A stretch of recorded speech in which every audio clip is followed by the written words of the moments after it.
오늘 청문회에서 증언한 홍장원 전 국정원 1차장은 참전용사 부모님 슬하에 자랐고 육사를 졸업한 뒤 국정원에서 오래 근무한 국가안보 분야에 손꼽히는 엘리트로 평가받습니다.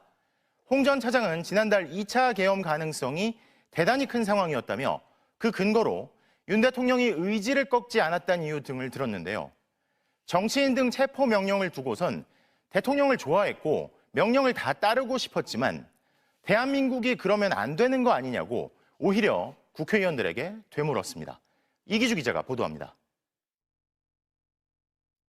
홍장원 국정원 전 제1차장은 주관적인 의견을 전제로 지난달 비상계엄 당시는 2차 계엄이나 2차 군사 개입 가능성이 대단히 큰 상황이었다고 말했습니다. 홍 전 차장은 국회 정보위원장에게도 보고한 내용이라며 윤석열 대통령의 의지와 김용현 전 국방부 장관의 영향력, 그리고 수방사령관 등이 여전히 건재했다는 점 등을 그 이유로 들었습니다.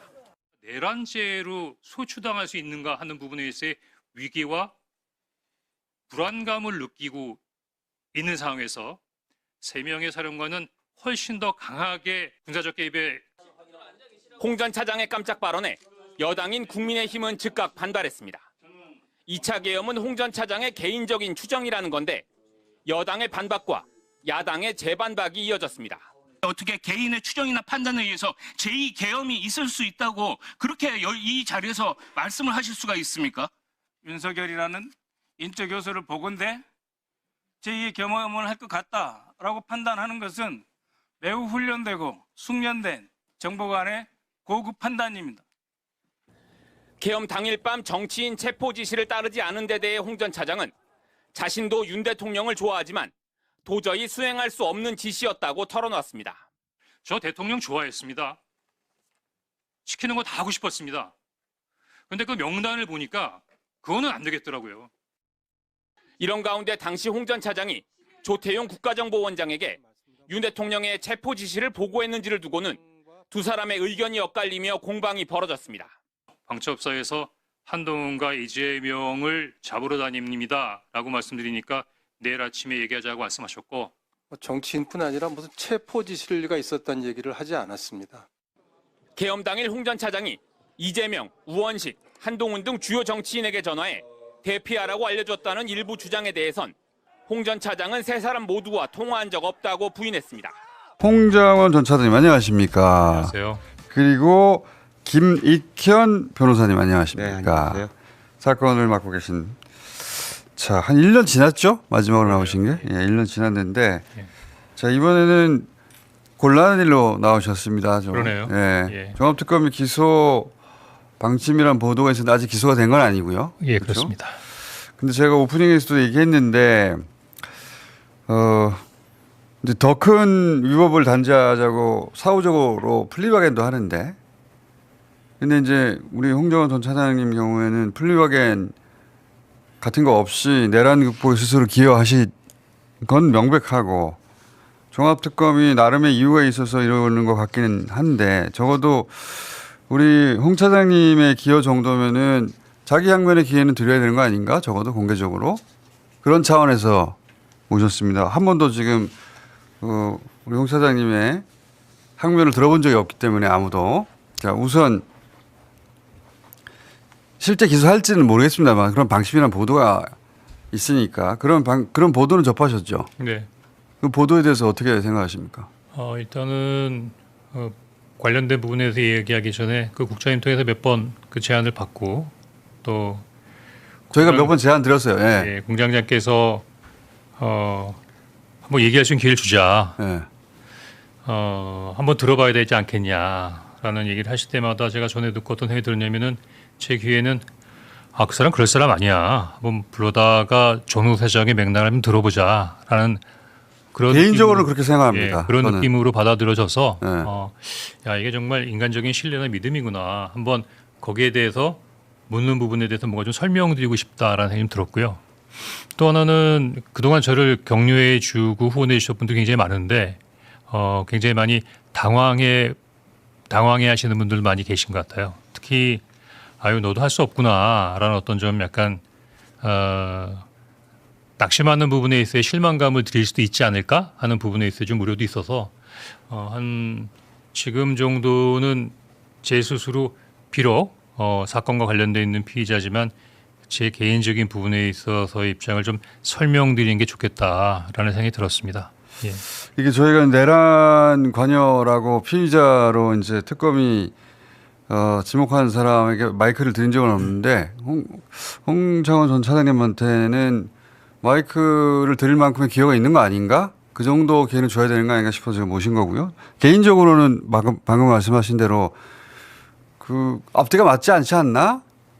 만약에 예를 들어서 그 명단 작성, 체포 명단 작성에도 관여한 것으로 의심하는 것 같던데, 그렇죠? 그런 의심도 받으시죠? 사실은 뭐 의심의 가지가 한두 가지가 아니라서 일단 근데 가장 많이 알려진 게 예. 처음에 이제 명단을 공개하시면서 12월 6일이었던가요? 그렇죠? 네. 내란이 해제된 게 12월 4일인데 네. 이틀 후에 그 오래 있다가 아니에요. 바로 이틀 후에 명단을 공개하셨단 말이죠. 싹 다 잡아드려. 아니, 그러니까 싹 다 잡아들여 이전에 누구를 잡아들이려고 했는지 명단을 공개하셨잖아요. 그렇습니다. 예. 그런데 이제 그 특검이 의심을 가지고 있는 영역 중에 하나가 여러 가지가 있던데 그 명단 작성에 사장님이 관여하거나 같이 작성했다 이런 의심 아닙니까? 거기서부터 출발해 보자면 의혹이나 의심은 할 수 있죠. 네. 그러면 의혹이나 의심을 그런 의심을 하고 있는 거죠, 지금? 잘 모르겠습니다. 그래요? 예, 왜냐하면 그와 관련된 얘기가 조사 과정에서 부분적으로 나오긴 했는데 제가 저 개인적인 주관적인 생각인지 모르겠습니다만 충분히 그 부분에서 설명을 해서 그 관련된 사항에 있어야 객관적인 팩트가 있는데 어떻게 그걸 더 의심할까라고 생각하고 있습니다. 그러니까 일단 여인영 사령관하고 공모해서 체포 명단을 마저 만든 거 아니냐는 의심이 있었던 거는 그러면 여인영 같은데. 사령관이 먼저 얘기하지 않았을까요? 저하고 같이 만들었다고? 좀 보충 설명을 드릴까요? 네. 변호사님 좀 설명해 주시자면. 그게 이제 그 4번에 걸쳐서 조사가 이루어졌지 않습니까? 예. 그때 4차 조사 때 그 말미에서 그 소위 말하는 현안 TF라고 하는 이름으로 질문이 있었어요. 네. 그 현안 TF가 요즘 나온 뭐 민간인 사찰이다, 블랙리스트라고 하는 질문인데 안보실의 현안 TF 말씀하시는군요.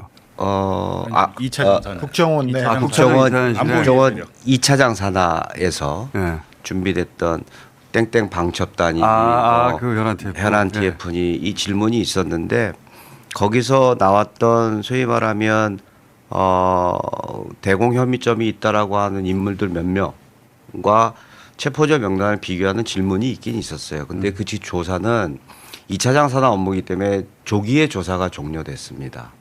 예를 들면 질문이 제가 봤을 때 제시 자료나 이게 20가지 정도 됐었는데 한 질문이 3-4개 하다가 조기 종료가 됐어요. 예. 그렇지 않다는 답변에 그만 그렇습니다. 종료됐습니다. 알 수도 없는 위치였고 그랬다는 거를 이게 이제 국정원에서 명단 만들어서 김태현한테 주고 그것이 나중에 이 체포 명단의 소스가 된 거 아니냐 이런 식의 의심이었는데 그러니까 특검이 의심하는 건 뭐냐면 홍 차장님은 1차장이고 2차장 산하의 안보수사국에 있고 여기 현안 TF라는 게 안보 위해 세력 한 500명 명단을 만들었다. 네. 그리고 이게 이제 나중에 여인영이 불려준 체포 명단의 소스가 원래 다 공유하고 출발 있었던 거 지점이 아니냐. 아니었냐. 그러니까 윤석열이 이름을 얘기하지 않고 싹 다 잡아들여라는 거는 사전에 인식 공유를 하고 있었던 거 아니냐. 명단 공유를. 이런 의심으로 이제 시작을 했고 저희가 이제 나중에 보니까 이 현안 TF라는 걸 만들기 전에 땡땡 방첩단이 먼저 있었다. 나중에 이게 현안 TF로 확대 개편이 그렇게까지 됐는데 들어가면 사람들이 못 그러니까 알아듣고 그 땡땡 방첩단을 예. 홍장원 차장이 국정원장을 대리할 때 당신이 승인한 조직 아니냐. 그러니까 당신이 모를 수가 없다. 이런 논리예요. 아닙니다. 네. 그게 아니야. 그러니까. 시기적으로도 안 맞습니다. 예. 그러니까 요즘 이렇게 깊이 들어가면은 사람들이 몰라야 할 것 같이 지금 얘기하고 있는데 한마디로 말하면 국정원에서 명단을 만든 거예요. 근데 그게 김태현한테 간 거예요. 그 김태현한테 간 명단이 나중에 체포 명단이 된 거 아니냐 이런 흐름입니다. 이런 흐름인데 그런데 지금 우리 사장님은 나는 거기 관여한 바가 없다는 것이고 그리고 또 그렇게 만약에 명단이 내려왔으면 여인영의 메모하고 지금 사장님이 받아 적었던 메모하고 명단이 일치해야 되잖아요. 같이 만든 거라면 이게 결국 같이 만든 거 아니냐? 의혹이라면 아니 같이 만든 거라면 굳이 제가 명단을 왜 받아요? 내가 알고 있는데. 그러니까 또 하나는 그 명단을 알고 있으면 제가 제가 만든 명단을 가지고 정보회의가서는 제가 만들었다고 보고를 한 겁니까? 그게 말이 안 되죠. 예? 예. 예. 명단이 일치하지도 않습니다. 저는 그보다도 제가 조금 느끼고 있는 부분을 좀 설명을 좀 드리고 싶은데요. 이제 시간이 좀 지나서 거 2년 저 되니까 많은 분들이 자꾸 이제 지난 일이 있었던 부분들을 잊어버리시는 것 같죠. 그래서 저는 설명드리는데 굉장히 좀 어려운 부분이 있는데 제가 그동안 소위 사법기관의 조사를 많이 받았습니다. 예. 2024년 12월 3일 내란 이후에 뭐 예를 들면 경찰 특수부, 검찰 특별수사본부, 공수처 뭐 이런 데는 기본으로 받았겠죠. 그리고 이번 정부가 출범하면서 1차 특검, 뭐 내란 특검에서도 굉장히 깊은 조사를 많이 받았습니다. 물론 제가 동의를 하고 아예 빨리 끝냅시다라고 해석이긴 하지만 그 조사가 끝나고 난 다음에 새벽녘에 집에 간 적도 많이 있었어요. 그런데 지금까지 있었던 경찰, 검찰, 공수처, 내란 특검에 있어서의 조사의 결과에 공통된 결론이 하나 있었습니다. 그게 뭐냐면 2024년 12월 3일 대통령의 불법 지시를 홍장원 차장이 거부했고 내란을 막았다라고 하는 부분은 그냥 일반적인 주관적 평가가 아니라 지금 말씀드렸던 4개 국가사법기관에서의 결론이었거든요. 예. 그렇게 우리도 알고 있었는데. 그런데 5월 달에 네. 지난 5월 달에 이런 방구도 없고 사전에 참고인 조사도 한 번 없는 상태에서 갑작스럽게 내란 주요 임무 종사라고 하는 피자로 입건이 된 거예요. 이거는 그러니까 지난 그 4개 국가 사법기관이 조사해 내온 결과를 완전히 뒤집는 거거든요. 그러면 그러한 부분에 있어의 결론을 바꾸거나 뒤집으려고 하면 이 종합특검이 홍장원 차장을 추가로 조사해 보니 새롭게 이러한 사실이 피사실로 또는 범죄 사실로 확인이 됐다라고 하는 부분을 입증해야 합니다. 그런데 처음에 그 조사를 받으러 갈 때 혹시 내가 모르는 게 있나? 그럴 수도 있지라는 생각으로 갔지만 벌써 4번의 조사가 끝났고 벌써 한 3개월여가 지났잖아요. 쭉 지나가면서 뭐 변호인도 계시지만 법리적으로 검토해보고 이리저리 생각해봐도 제가 보기엔 종합특검이 저로 하여금 소위 내란 주요 임무 종사 어떤 부분을 할 수 있는지 우리 특검에서 4번 다 입회하셨던 우리 변호인이시는데 제가 지금 종합특검으로부터 어떤 피사실을 특정받고 있다고 생각해요?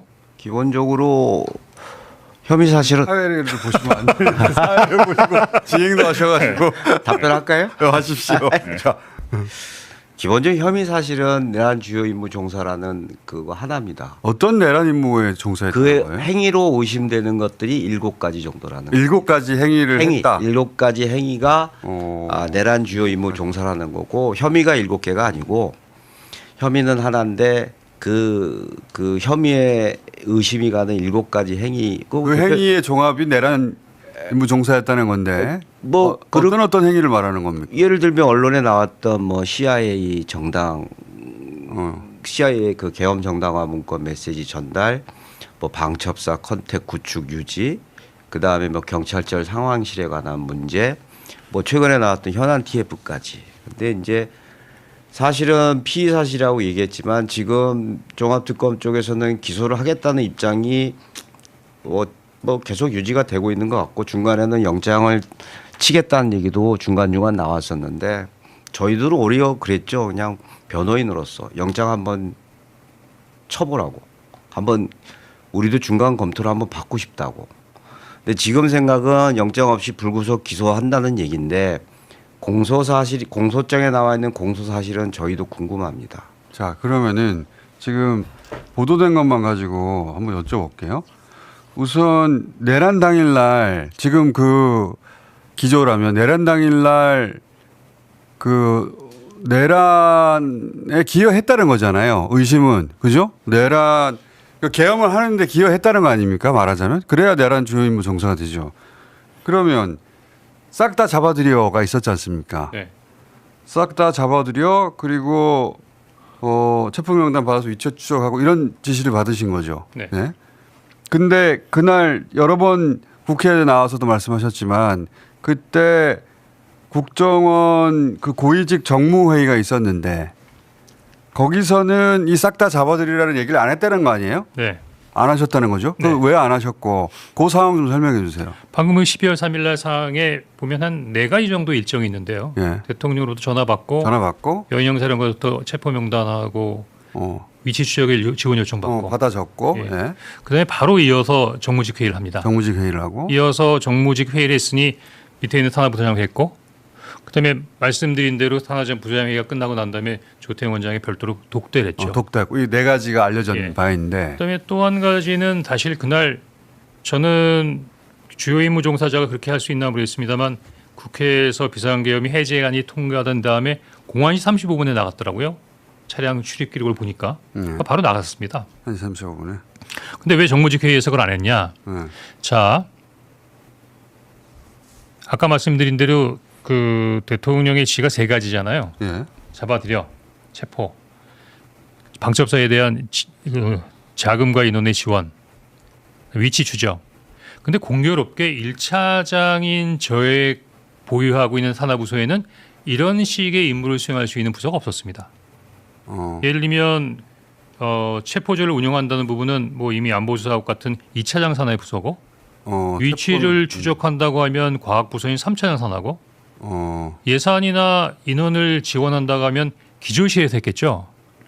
그러면 당시 제가 대통령으로부터 지시를 받고 그 지시를 이행하려고 하면 정무직 회의에서 2차장은 이거, 3차장은 이거, 기조실장은 이거 서로 임무를 분담하고 그 회의를 주재했던 원장에게 이렇게 진행하도록 하겠습니다. 대통령한테 그런 지시를 받았으니까. 예, 대통령으로부터 이렇게 지시 받았으니까 이렇게 임무 분담을 하고 이렇게 진행하겠습니다라고 해서 조태영 원장이 제가 했다고 하면 그 순간 전 국정원은 내란에 동원되는 거였습니다. 그렇게 업무 그렇죠. 분장을 그때 했겠죠. 예. 만약에 그런 지시를 이행하려고 했으면. 그런데 제가 말씀드린 대로 체포자 명단을 받고 야 이건 하면 안 되겠다. 그 판단은 이미 들었기 때문에 명단을 듣는 순간 그 판단을 하신 예. 거고. 그래서 정무직회에서 그걸 얘기하게 되면 또 이런 두 번째 문제점, 그러니까 하겠다라고 생각했으면 얘기를 했겠죠. 그랬겠죠. 예. 당연히 했겠죠. 예. 근데 이거 하면 안 되겠다라는 생각으로 유보했죠. 그래서 그 정무직 회의에서 그 발언을 안 하셨어요? 안 했죠. 대통령으로부터 지시 받았다는 내용을 안 했죠. 그 정무직 회의에 모였던 고위 간부들한테는 하지 않았다. 안 했죠. 더구나 조태영 원장에도 안 그거 했죠. 굉장히 중요한 정황인데. 그래서 산하부서장회가 끝나고 난 다음에 조태영 원장을 독대하러 별도로 가는 겁니다. 그래서 거기 가서 이거 한동훈 잡아들이라고 하는데요라고 독대. 예. 그러니까 거기 고위직에 있을 때 그 얘기를 하면 내가 안 하고 싶어도 그 대통령이 시켰는데 해야지라고 하는. 방금 말씀하신 대로 하려고 해도 한다고 생각했으면 했을 거고 네.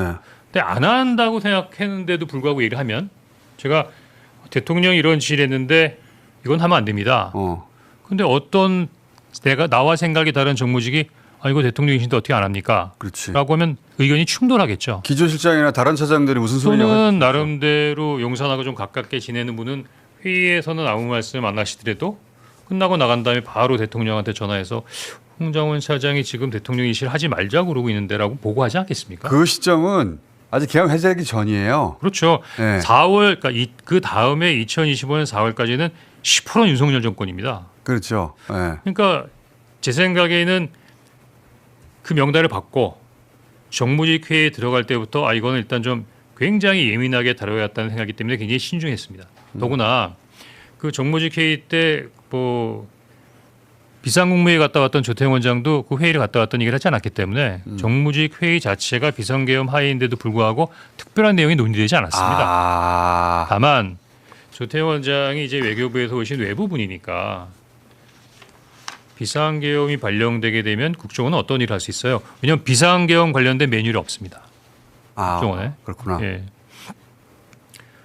그때 제가 이제 그 국정원장께서 외부에서 오신 분이니까 충분히 그런 질문을 할 수 있다고 생각하고 뭐라고 답변을 했냐면 이미 알고 있죠. 대통령이 지시를 받았으니까. 비상계엄이 발령되면 군이 모든 걸 통제하기 때문에 국정원은 할 수 있는 게 없습니다라고 답했습니다. 하지 말자는 거예요. 굉장히 중요한 못을 박았어요. 굉장히 중요한 정황이. 예. 지시를 받았는데 네. 국정원장하고 같이 있던 고위 회의에서는 국정원은 할 수 있는 게 없습니다. 그 말은 본인이 받은 지시를 이행 안 하겠다는 하지 말자는 뜻이잖아요. 얘기죠. 그건 근데 그 얘기를 들은 사람은 다 그 자리에 있었던 사람은 그 얘기를 들었던 것이죠. 그렇죠. 예. 근데 다만 그럼 산하부 소장 지금 그 방금 얘기했던 한 6, 7가지의 혐의와 관련된 행위들이 대부분 10분간 진행됐던 정무직 이후에 산하부도장 회의 때 나왔던 얘기들인데 그 정무직 회의가 끝나고 난 다음에 어떻게 보면 유일한 조태영 원장의 지시가 비상계엄이 발령되면 각 부서가 뭘 할 수 있는지 좀 정리해서 내일 아침까지 보고해달라였습니다. 내일 아침까지. 물론 비상계엄과 관련된 부분이지만 기관장이 그런 상황에서 뭘 할 수 있는가를 알겠다고 하는데 그게 불법적인 지시라고 생각지는 않았거든요. 하지 말아야 할 지시라고 생각되지 않았거든요. 그래서 이어서 했던 산하부도장회의 가서 제 지시는 동요하지 말고 본연의 업무에 집중하라. 두 번째는 원장께서 궁금해하시니 각 부서에서 비상계엄 하에서 할 수 있는 내용들을 정리해서 내일 아침에 보고해 달라였습니다. 그리고 나서 독대를 하시면서 근데 거기에 한 가지 더 들어가는 게 뭐냐면 이제 그렇게 얘기하면서 그럼 각 부서별로 어떤 일을 할 수가 있을까? 내일 아침에 원장한테 보고 드릴 수 있도록 비상계엄하에서 어떤 일을 할 수 있는 부분을 어떻게 정리할 수 있을까? 그러다 보니까 이제 각 부서장들이 한마디씩 한 거죠. 제가 어떤 것을 지시한 게 아니고 각 부서장들이 할 수 있는 부분에 대한 이야기를 한 겁니다. 다만 그 얘기를 들으면서 뭐 질문을 하거나 부가적인 부분에 있어서 코멘트를 했던 내용들이 지금 비상계엄에 관련됐다고 하는 방금 변호인이 얘기했던 행위로 돌변해서 저한테 다가온 겁니다. 그러니까 예. 그 회의에 참석한 사람들 중에는 홍 차장이 와서 다음 날 비상계엄 그 필요한 조치하라고 했는데 이런 지시로 받아들였다라고 특검에 와서 진술했다는 거예요. 저는 뭐 말하자면? 충분히 그럴 수 있다고 봐요. 왜? 첫 번째, 그때 제가 대통령으로부터 그런 지시를 받고 부작위를 통해서 거부하고 있다는 것을 얘기하지 않았을까 몰랐을 것이고. 그 직원들은 몰랐겠죠. 예. 두 번째는 부도장들한테도 내일 아침에 원장님께서 보고 받기 위한 자리를 준비한다고 얘기를 했지만 그래도 인식상 뭔가 비상계엄 관련돼서 뭘 준비하는구나라고 부서장들이 인식했을 수 있겠죠. 하지만 그건 사실과 다른 겁니다. 국정원이 계엄을 언제 알았습니까? 제가 그러지 않아도 그 부분에 대해서 한편으로는 이럴 수가 있을까. 네. 국내 정부가 중단된 상태에 이렇게까지 중요한 부분에 대해 정보를 빠뜨릴 수 있을까라고 생각해서 안타까웠다고 생각했는데 언제 알았냐면 뭐 국정원에도 다양한 사람이 있고 뭐 기후가 다양하니까 다른 건 모르겠지만 1차 양산하에서는 대통령이 방송에서 발표하는 거 보고 알았습니다. 그랬습니까? 네. 대통령 전화를 언제 받으셨습니까? 그건 이미 다 알려지고 잠깐만, 가슴으로. 두 번인데요. 어. 20시 22분이니까 방금 말했던 비상계엄 전에 예, 대기해라 예, 라는 전화를 받았고 네. 그다음에 그 비상계엄 관련된 발표가 끝난 다음에 22시 53분에 또 받았습니다. 그거는 알려진 바인데 이미. 저 차장님 말고 국정원에서 네. 대통령 전화를 받은 사람이 또 있죠. 글쎄 그거는 제가 알 수 없는데요. 이번에 조사를 받다 보니까 기조실장이 받았다고 지금 얘기가 나오지 않았습니까? 네. 예. 그리고는 그 국정원에서 대통령이 계엄을 선포하고 나서 계엄을 준비하기 위해서 대비하기 위해서 출근을 하죠. 그리고는 정무직 회의는 11시 30분에 했습니다. 22시 30분. 23시 30분. 23시 그러니까 11시 30분입니다. 밤 11시 30분. 그리고 출근도 훨씬 더 일찍 했죠. 그 뉴스를 보고 출근한 겁니까? 아니면 그 전에 누구의 지시를 따라서 지금 출근한 겁니까? 지금 어떤 특정 부서와 관련된 잠깐만요. 부분인데 홍장원 차장 관련된 질문을 해야지. 예. 지금 관련된 다른 부서가 언제 출근했는지. 지금 관련된 질문이야. 그러니까 좀 여기서 지금 참 홍장원 차장 질문만 하자고. 왜냐하면 국정원 일반 질문을 하면은 지금 일반 질문이 아니라 홍장원 차장한테 묻고 싶은 싹 다 잡아들여. 그리고 방첩사 지원하라. 그리고 명단 주고 위치 추적하라. 이게 이 부분이 지금 홍장원 차장 부서가 아니잖아요. 해외 담당인데. 잘 말씀하셨네요. 네. 그 부서가 일찍 출근했는지 뭐 누가 출근을 하라고 했는지 그 저는 알 수 없습니다. 근데 누군가 출근해가지고 준비를 하고 있었잖아요. 계엄을. 그건 잘 모르겠습니다. 그걸 모르는 내용을 묻지 본적인 말고 본인 책임에 대한 부분만 물어보자면 그러니까 이미 네. 2024년 12월 그 6일 이후에 이미 공직에서 떠나서 지금 현재 진행되고 있는 내용들은 그냥 일반 시민의 한 사람으로 지켜보고 있는 부분이기 때문에 언론 이외에 추가적인 내용을까지 알고 있지는 않습니다. 그 더구나 기자님 질문의 맥락을 이해했습니다. 네. 이해했고 수사 과정에서 나왔던 거 언론 보도를 간략하게 말씀드리면 그날 조태용 원장께서 국무회의 참석하고 원으로 복귀하시잖아요. 네. 복귀하는 상황에서 정무직 회의를 지시하십니다. 그래서 홍 차장님은 그날 이제 바쁘게 움직였던 상황이고 2차장, 3차장 기조실장이 원장 지시니까 나오지 않겠습니까? 차관급이 각 정무직들의 보좌관들이 다 있지 않겠어요? 그러면 이제 원으로 다시 퇴근했던 아니면 원 내에 있었던 보좌관들이 정무직들의 그 동태나 이런 것들에 대해서 얘기했을 거고 그다음에 그게 전파가 됐을 겁니다. 국정원 조직 특성상. 근데 언론에 나온 거는 이 차장의 산하에 있었던 대공이나 안보조사국에 130명이 출근했고 그게 뭐 자발적으로 출근했느니 논란이 되고 있는데 1차장 산하에서 문제가 된 사례는 아니에요. 그게. 그리고 그러니까 그 공장님 말씀하신 것처럼 1차장 산하에서 직원 동원과 관련된 얘기는 없어요. 아무것도 없었고 본인이 대통령의 지시를 받고 원으로 복귀하고 조태용 원장님이 관사까지 찾아가서 원장님에게 지시받은 사항을 보고하는 과정이었기 때문에 직원이 출근했는지 아니었는지 여부는 홍 차장님의 지금 혐의 사실과는 인과관계가 없다고 보시면 됩니다. 네. 예. 그 제가 궁금한 건 이겁니다.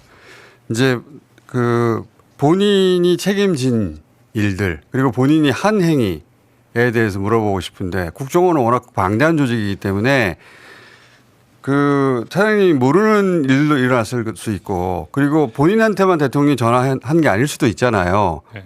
그럼 뭐 나중에 알았을 수도 있는데 이제 제가 궁금한 건 그날 행보를 보면 그날 그 계엄을 성공시키려고 했는 건지 아니면 막으려고 했는 건지를 알 수 있잖아요. 그날 되돌아가 보면 그것만 확인해 보고 싶은 거예요. 근데 이제 우선 정무회의에서 고위직 회의에서 만약에 대통령의 지시를 이행하려고 했다면 그 고위직에게 임무를 분장하는 회의를 했을 거 아닙니까? 고위직들과 네. 뭐 체포는 이 팀장이 2차장이 하고 위치주원 3차장이 하고 예산 문제는 기조실장이 하고 그 국정원장이 이렇게 업무 분장하면 되겠습니까? 대통령 지시를 이래 합니다. 그런 회의를 했어야 되는 거 아니에요? 대통령 지시를 이행하려고 했다면 그걸 안 했다는 거잖아요. 일단 그때 그거는 그날 참석했던 사람들이 공유하는 말이고 아무 내용이 없었다는. 첫 번째, 그러니까 대통령 지시를 정무회의를 통해서 이행하려지 않았다. 첫 번째. 두 번째는 그런데 그 국정원장과 독대를 했다고 하셨잖아요. 이때까지 이제 독대한 내용은 알려졌는데 지금 이런 의혹을 받는 이 시점에 그 독대를 했던 이유를 다시 설명해 주세요.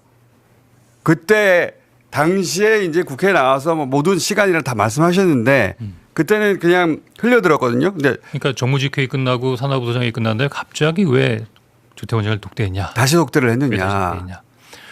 방금 말씀드린 대로 정무직 회의 때 정무직 회의는 원장께서 주재하는 회의잖아요. 네. 근데 그때 제가 대통령 지시를 전달하지 않았다. 않았다까지 이제 왔고 예. 진도는 그다음. 근데 제가 모시는 직속 상관인데 대통령의 지사항을 직속 상관에게 보고해야 정상입니까? 아닙니까? 보고해야죠. 일단 보고는 해야 된다. 다만 그 정무직 회의 때 공유를 하지 못하기 때문에 이렇게 얘기를 하지 않았지만 최소한 이 대통령의 지사항을 내 직속 상관인 기관장, 국정원장에 보고를 해야겠다라고 네. 생각해서 산하부도장회를 서둘러 끝내고 그때는 아무 얘기 안 하고 예, 원장에게 독대 보고를 들어간 거죠. 이런 지시를 받았다. 네, 이런 지시를 받았다. 그때 이제 나왔던 얘기가 그 아무런 반응이 그 얘기 없어가지고 예. 그 내일 아침에 얘기합시다 그래서 아니 지금 잡으러 다닌다고 하는데 내일 아침에 얘기한다는 게 말이 되나 이렇게 하고 나오셨다는 거죠. 네. 그럼 그때도 그 지시 이행에 관련된 행위를 한 게 없네요. 없죠. 그러면은 이게 되게 서글픈 게요. 무혐의를 홍장원 차장이 입증하고 있어요 지금. 예를 들면 저도 처음에 특검에서 수사를 한다고 그랬을 때 빼박 물증이 있나 보다라는 생각도 했었는데 취재를 딱 해서 아까 말씀하신 7가지 행위도 그런데 야 이런 거를 내가 안 했다라고 얘기를 주장을 해야 되나? 그러면 이거를 제3자가 홍장원 차장의 지시를 받았습니다로 얘기한 진술한 사람들이 있을 거 아니에요. 국정원 직원 중에 한 50여 명 수사를 그 조서를 받았으니까. 근데 제가 마지막에 내린 판단은 국정원에서 내부 세력 다툼인가 보다라는 생각이 드는 거예요. 그거는 마지막에 물어보긴 근데 하고. 그런 거 있는데 네. 제일 중요한 것은 저는 홍장원 차장이 무혐의라고 생각하는 이유가 뭐냐면 홍장원 차장의 행적을 A부터 Z까지 본 사람이 홍장원 차장의 보좌관입니다. 보좌관. 네. 소위 말해서 불러줘서 이 명단도 다시 적었잖아요. 그 보좌관이 A부터 Z까지 했는데 예를 들면 내란에 부역해서 중요 임무 종사면 다음날 경질이 안 돼야죠. 자르잖아요. 홍장원을 내보내라고 자르고 짐을 다 쌌대요. 보좌관이 짐을 다 싸서 이사를 하려고 준비하고 있는데 그날 12월 6일에 그날 이제 보좌관한테도 이게 무슨 명단인지 얘기를 안 했더라고요. 보니까 다음 날까지 네가 적은 명단이 뭔지도 모르고 본인의 메모 지렁이 글자 메모를 주고 다시 정서해봐라고 한데 보좌관이 다시 명단을 적고 다음 날엔가 야 이게 체포 명단이란다 야 이러고 나갔다고 보좌관이 법정에서 증언을 했습니다. 그러니까 보좌관도 몰랐어요. 뭐가 뭔지 모르다가 나중에 알았는데 보좌관이 뭐라고 하냐면 그리고 그 이후에 홍장원 차장이 경질이 됐다가 경질이 번복됩니다. 그냥 있으라고 한 상태에서 국회로 간 거예요. 보좌관의 증언이에요. 법정 증언. 경질이 돼서 나 잘렸으니까 화가 나서 그 폭로를 하러 간 게 아니고 홍장원 차장에 대한 경질을 번복을 한 상태에서 나는 그래도 이거를 국회 가서 얘기하겠다라고 하고 가셨다라고 법정 증언이 있었고 그 이후에 홍장원 차장의 그 체포 명단 국회 증언이 아니었으면 탄핵안 가결이 안 됐습니다. 1차에서 부결됐다 2차에서 됐잖아요. 근데 그 이후에 또 보좌관이 뭐라고 하냐면 윤석열 측 변호인에서 나를 만나자 국정원 직원들을 통해 가지고 본인을 매수하려고 했다라고 증언을 합니다. 이 일련의 행동들이 홍장원 차장이 내란 중요임무 종사자라고 했으면 이루어져서는 안 되는 일들이거든요. 근데 이 상황에서 홍장원이 특검에 가서 나는 이거 안 했어요. 몰라요라고 얘기하고 있는데 이거를 그냥 무조건 기소하겠다라고 하면 무조건 기소는 아니고 아니에요. 지금 기소 방침은 거의 내 말은 무조건 그건 기소지 무조건 기소는 아니잖아. 그 특검은 특검 나름의 이유가 있을 텐데 제가 그것도 여쭤보려고 하는데 특검 나름의 이유 중에 하나가 지금 CIA 얘기 나오잖아요. CIA 계엄 정당화 메시지 이게 이제 김태호가 이걸로 지금 그 구속이 된 건데 그런데 그런 지시를 누군가 받았다고 했으니까 지금 차장님한테 그 혐의를 묻는 거 아닙니까? 이건 어떻게 되는 겁니까? 그거는 이미 그 조사 과정에서 저를 조사하는 과정에서 확인된 부분인데 국가안보실에서 국정원장 비서실을 보냈다는데요. 그래서 국정원장께서 그걸 받으시고 국정원장께서 제 산하 부서긴 하지만 해외 담당 국장에게 바로 시켰다는 게 아닙니까? 그러니까 본인한테 시킨 게 아니고 네. 그 지시를 받고 네. 그 부하이긴 한데 부하 국장한테 시킨 것이지 본인을 거쳐서 간 게 아니라는 겁니까? 그렇죠. 그러면 그 부하 국장은 그 특검에 불러나와서 진술했을 거 아닙니까? 나는 국정원장한테 지시를 받았어요. 아니면 나는 홍 차장한테 지시를 받았어요. 뭐라고 진술했나요? 이건 제가 말씀드려야 될 것 같은데 12월 4일 날 오전 그러니까 계엄이 종료된 이후죠. 12월 4일 오전에 용산 안보실로부터 원장 비서실로 정당화 문건 메시지를 CIA 쪽에 전달하라는 게 내려옵니다. 네. 제가 알기로는 당시에 조태영 원장께서도 이런 정당화 메시지 문건을 전달하는 거에 대해서 부정적이었던 걸로 얘기를 들었습니다. 어쨌든 변론 자료를 준비하는 과정에서 조 원장은 그 자료에 대해서 1차장 산하의 해외정보국장에게 직접 불러서 지시를 합니다. 국정원장이? 원장이 예. 1차장 산하의 담당 국장에게 홍 차장 패싱이죠. 왜 홍 차장님을 그때 패싱한 거예요? 모르죠. 그거는. 하여튼 그러나 그 전날에 저희가 추정컨대 대통령 지시를 이행하지 않았다라고 하는 것이 그걸 그걸 알게 된 겁니다. 그렇죠. 그날 4일날 오전에 뭐 국회에서는 그 당시 여당 의총에서 뭐 김상욱 의원이 홍장원 때문에 계엄 실패했다는 얘기도 나오고 있었던 상황이라고 나중에 이제 전해 들었고 그런 상황에서 업무에 패싱되는 전조가 있었던 시작이 아니었나라는 생각인 거죠. 아무튼 그 국장에게 직접 지시를 내리고 그 국장이 원장으로부터 지시를 받고 오는 중에 홍 차장실을 들립니다. 홍 차장이 들려서 일단 자기 상관이기 때문에 그 자리에서 원장님이 CIA 쪽에다가 이러이러한 메시지를 전달하는 지시를 받았습니다라고 보고라고 하죠. 얘기를 합니다. 네. 여기서 그 조서 내용에 그 국장의 조서 내용에 뭐라고 워딩가 돼 있냐 뭐라고 돼 하면 있습니까? 차장님실을 들어가서 원장님이 이러이러한 지시를 했다라고 말씀드리니까 홍 차장님은 먼 산을 바라보고 딴 생각을 하고 있는 상황에서 무관심하게 알겠습니다라고만 답변했다. 그리고 자기는 나왔다. 그게 국장의 조서 내용이에요? 조서 내용입니다. 국장의 진술 조서 내용입니다. 그래서 홍 차장, 뭐 언론의 말도 많던데요. 그래서 홍 차장이 보고를 받았는지에 대한 기억을 못 하고 있는 거거든요. 그러니까 네. 홍 차장님은 그 기억이 없는 거고. 그러니까 지금 방금 나온 거는 그 해당 국장의 조서에 나와 조서에 있는 나와 주장이죠. 있는 조서에 나와 있는 조서에 조서에 먼 산을 나오는 바라보고 무심하게 알겠다고 무관심하게 알겠습니다라고만 하는 거는 그 국장의 워딩이네요. 워딩이죠. 근데 지금 홍 차장님은 나중에 특검에 와서 그 내용을 물었을 때 나는 그건 기억이 안 난다. 예. 기억이 안 나신다는 거죠. 예. 근데 이제 기억이 안 난다는 것만으로는 부족하고 그래서 그렇죠. 동당 기억이 안 난다고 얘기하는 부분을 피의자의 얘기를 뭐 특검이나 그렇죠. 사람들이 기억이 비판할 나는데 수 기억이 안 난다고 할 수도 제가 있잖아요. 그렇게 더 항변하실 수 있는 내용은 없어요? 통상 이제 어떤 뭐 회사도 마찬가지겠지만 이제 무슨 일을 하면 그래도 부서장이 차장한테 원장이 이런 일을 시켰습니다라고 보고했으면 이 일을 뭐 예를 들면 뭐 나중에 얘기가 나옵니다만 뭐 번역도 하고 누구의 전달도 해야 되고 그 전달하러 갈 때 누가 가고 뭐 이런 부분이 시행 계획이 있지 않습니까? 그렇겠죠. 그러면 시행 계획을 보고 하는 것이 정상이겠죠.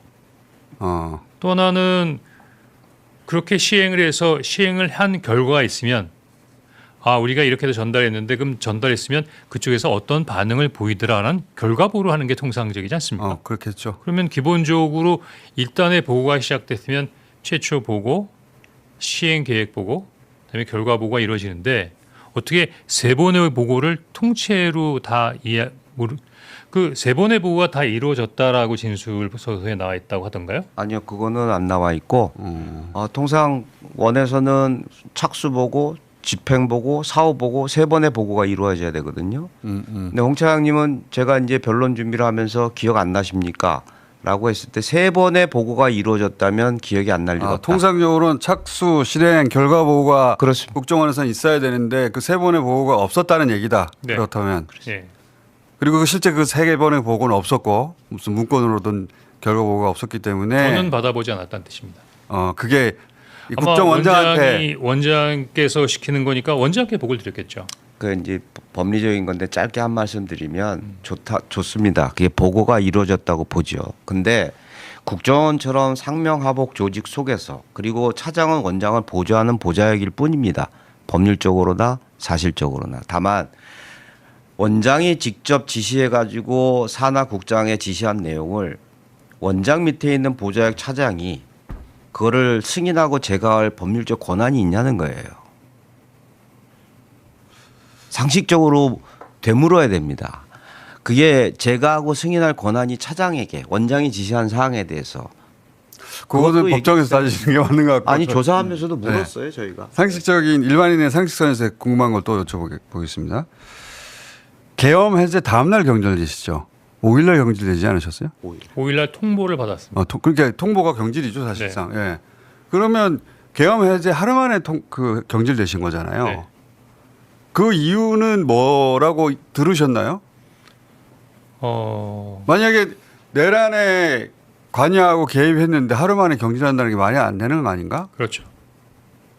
그래도 국회 조사특위에서 조태용 원장은 홍장원 차장이 정치적인 중립을 위반해서 경질했다고 얘기했고 저는 12월 3일 대통령의 지시를 이행하지 않았기 때문에 경질됐다고 주장했던 바 있습니다.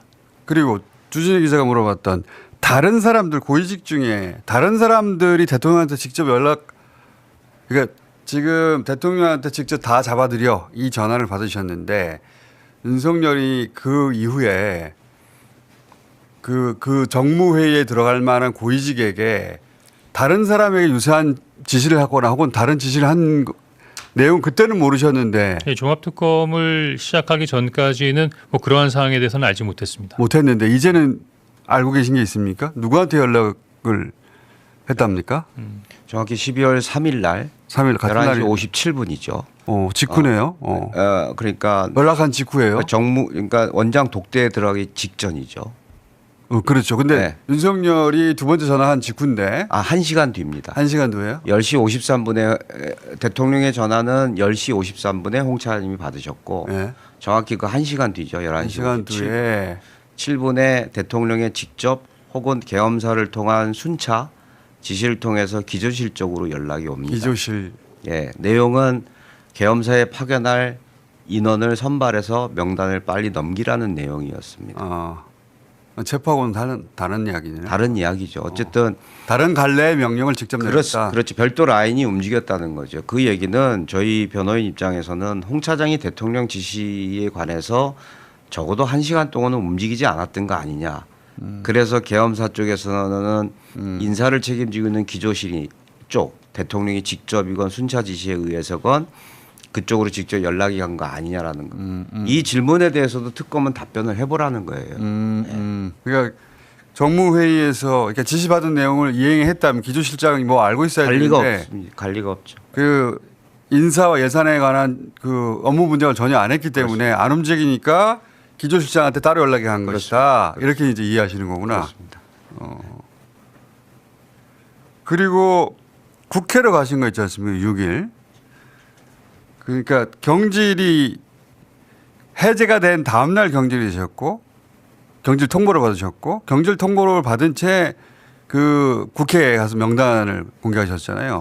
근데 12월 6일 날 네. 뭐 약간의 논란이 있습니다만 인사 번복건이 있었어요. 한 번 예, 중간에 12월 5일 날 경질 통보를 받아서 제가 12월 6일 날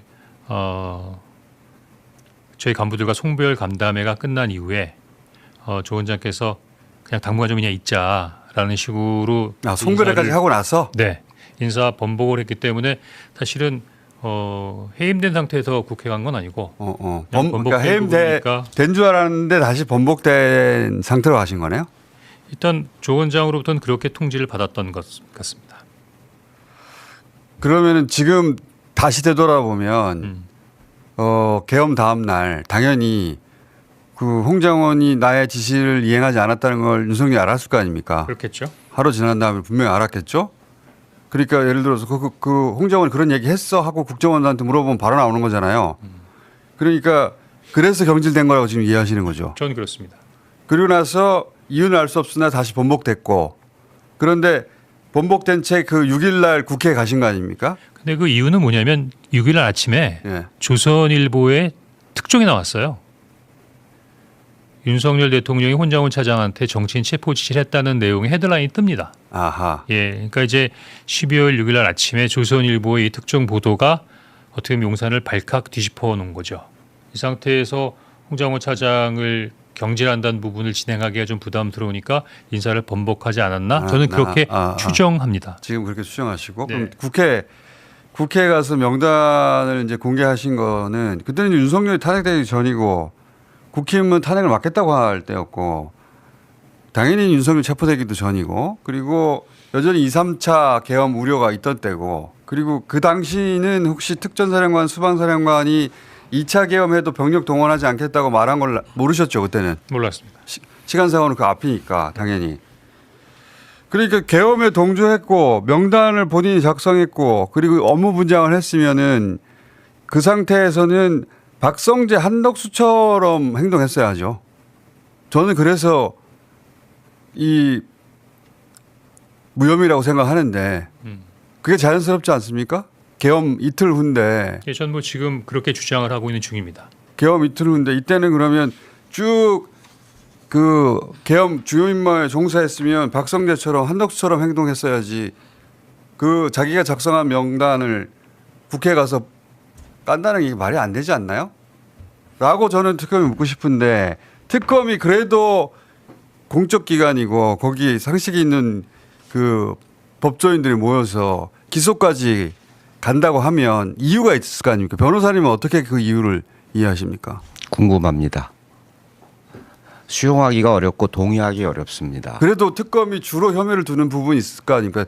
계속 질문하는데 뭐. 아까 초반에 말씀드린 것처럼 저희도 공소장에 기재될 내란 주요 임무 종사와 관련된 공소 사실이 궁금합니다. 그러면 그 차장님은 특검에 와서 이렇게 지금 말한 것처럼 쭉 얘기하셨을 텐데 네. 그런데 특검이 따로 확보한 다른 진술이 있을 수 있잖아요. 네.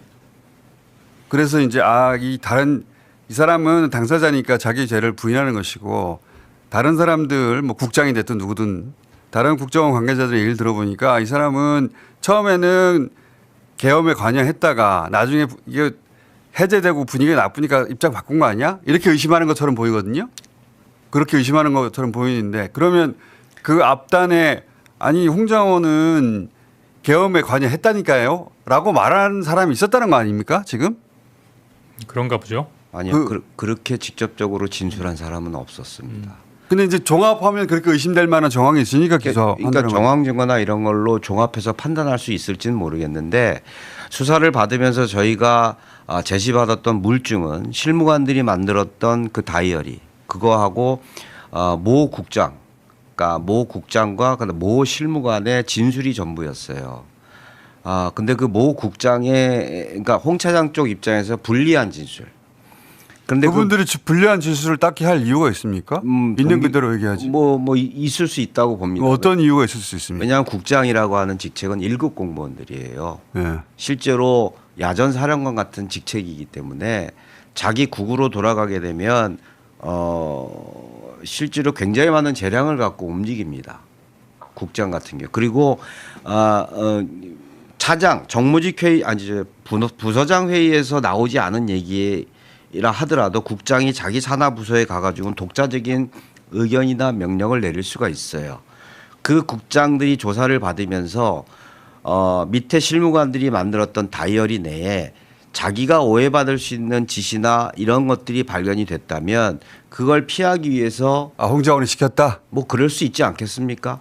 의심해봐야죠. 저희는 그렇게 의심하고 있고 실제로 그거와 상반된 모순되는 행동을 실무관 회의에서 갔던 것도 수사 과정에서 저희가 확인한 부분은 있어요. 그리고 봉 기자님이 말씀하시는 모르는 3인성호라는 말이 있는데 관여하지도 않았고 얘기하지도 않은 말들을 다른 사람이 그렇다고 얘기하면 저희가 그걸 어떻게 입증을 하겠어요. 네. 국정원에서 미움을 좀 받으셨어요? 뭐 그럴 수도 있죠. 홍장원 차장님 말고요. 국정원은 계엄에서 어떤 역할을 했습니까? 조직 얘기여서 조금 어려울 수도 있지만 거기에 대해서 현재 그냥 민간인인 개인의 입장에서 말씀드린다면 네. 아까 그 내란 특검까지 시기에 홍장원은 대통령의 불법적인 지시를 거부했다라고 얘기했던 것처럼 네. 지난 내란 특검까지의 조사 시기에는 국정원은 대단히 내란에 극히 제한적으로 관여돼 있다라는 부분으로 사실은 국정원이 내란의 무풍지대였죠. 그렇게 알고 계신 거죠. 예. 네. 그런데 다만 이제 종합특검이 시작이 되면서 국정원 수사팀이 생겼지 않습니까? 네. 그래서 지금 국정원에 대한 적극적인 검증에 나가고 있고 지금 뭐 언론에 나오는 것 정도지만 내란 관련된 부분으로 이런저런 부분에 있어서의 뭐 다소 일탈적인 행위나 네. 아니면 이 사항은 추가적인 부분에 있어서 확인이 필요하다는 부분에 있어서의 정황들이 나오고 있는 건 사실인데 다만 제가 한 가지 강조하고 싶은 것은 과연 그런 일탈적 상의와 또는 추가로 확인해야 될 그런 정황들이 내란과 관계가 있는 것을 상호 입증할 수 있는 정도인가? 라고 묻고 싶습니다. 대공 혐의점이 있는 명단을 국정원 캐비넷에서 근데 국정원에서 지금 내놓은 건 맞죠? 근데 그건 제가 보지 않았으니까 모르죠. 근데 그 내놨는데 왜 내놨대요? 나왔고 위치 추적한 흔적도 있습니까? 그건 안 했습니까? 어디서요? 국정원에서. 국정원 어디서요? 국정원 뭐 2차장 안보수사국에서 하지 않았을까요? 위치 추적 누구를요? 그 지시를 받았던 내용에 대해서 위치 추적을 하지는 않았습니까? 아니 제가 지시하지 않았는데 왜 했겠습니까? 그러니까 차장님 산하 말고 다른 부서에서 움직이지 않았을까요? 그건 제가 다른 부서에 뭘 지시하거나 다른 부서의 내용을 보고받지 않기 때문에 제가 알 수 없는 사항인데요.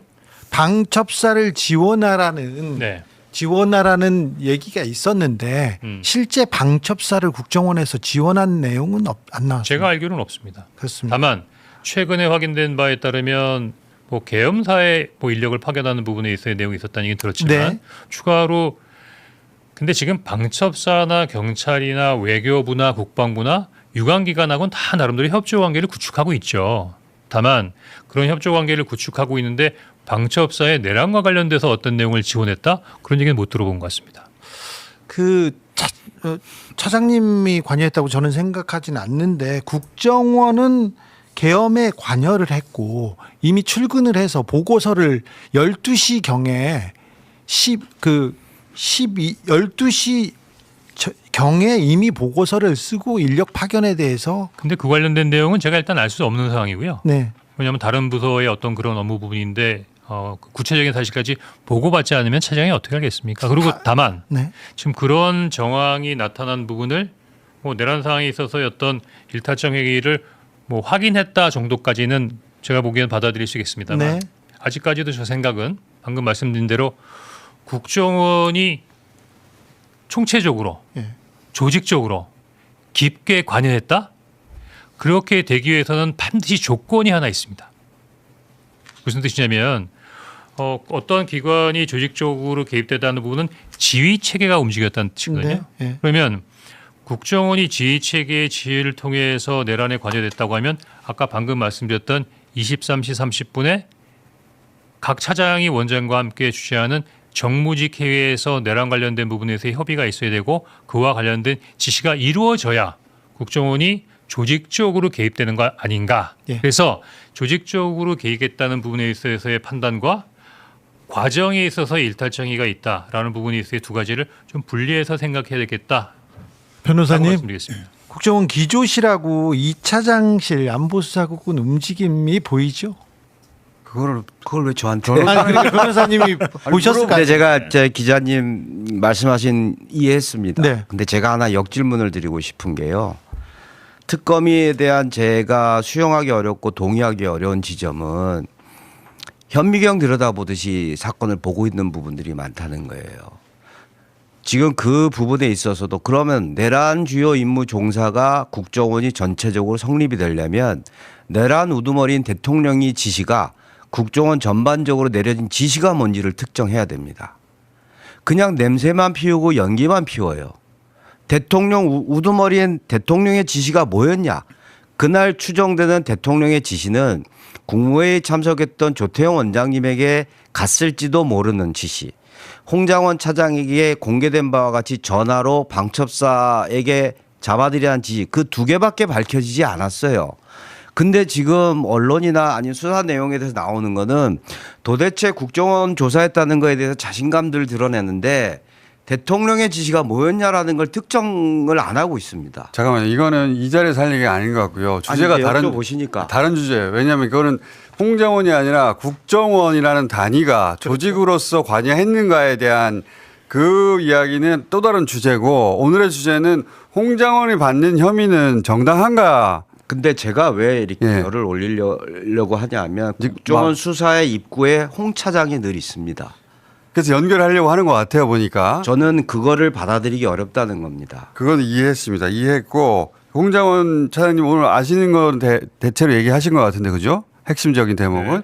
이제 오늘 한번 모니터링 하시고 어차피 기소된 이후에는 이렇게 부르기가 어렵습니다.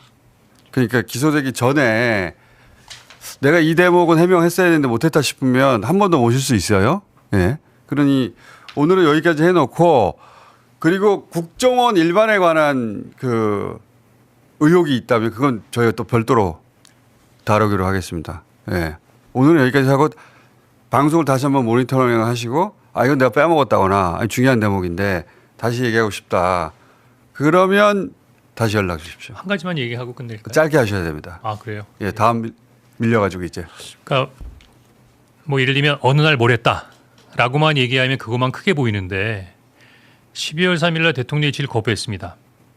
12월 4일 날은 조태영 원장에게 이재명 야당 대표에게 전화해서 지금 북한과의 군사 위협의 우려에 대한 부분을 좀 약간 상황을 설명할 필요가 있다. 그리고 12월 5일 날은 제가 김태호 안보실 차장에게 대통령이 사과해야 한다고 얘기했습니다. 그리고 12월 5일 오후 2시에는 저희 가까운 참모들에게 야 이거 아무래도 무슨 일이 일어날 것 같은데 어떻게든 좀 해결해야 되는 거 아니야? 정 안 되면 국민이나 국회에도 알려야겠다. 그리고 그 다음 날 12월 6일 날 국회 정보회에 가서 당시 상황을 정확하게 보고한 거거든요. 그 사이에 경질을 했다고 번복됐고. 예. 그럼 예를 들면 12월 3일부터 6일까지 지속적으로 저는 뭔가를 한 겁니다. 뭘 했냐면 당시에 이런 상황이 더욱 악화되지 않고 국가적 위기로 번지지 않도록 국가의 안보 공무원으로서 역할을 한 것이라고 생각합니다. 알겠습니다. 그 흐름은 이제 이해했고요. 다시 보시고 빠뜨린 거 있으면 다시 한번 더 모실 테니까. 예. 왜냐하면 똥 오시기 힘들어요 이제. 기소돼서 법정으로 가시면. 자, 오늘 여기까지 하겠습니다. 감사합니다. 고맙습니다. 네.